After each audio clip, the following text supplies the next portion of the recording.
Pa ima nečeg privlačnog u to doba dana između 3 i 6 ujutru. Tišina je stvarno grobljanska. Možemo kažemo pobožna tišina. I nema nikakvih distrakcija.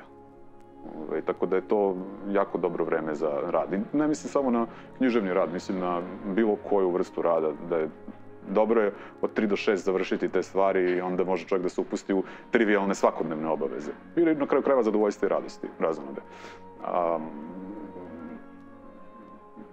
Ja sam po zanimanju filozof i zaposlen sam, predajem filozofiju.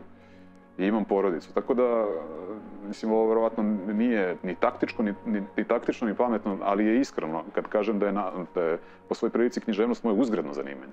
Velika strast, mnogo volim da čitam i uživam u pisanju, međutim, to, dakle, nije ono jedino, nažalost, čak ni prvo čime se bavim. Ili na sreću. U svakom slučaju je proces nastanka svaki put, kad bih se upustio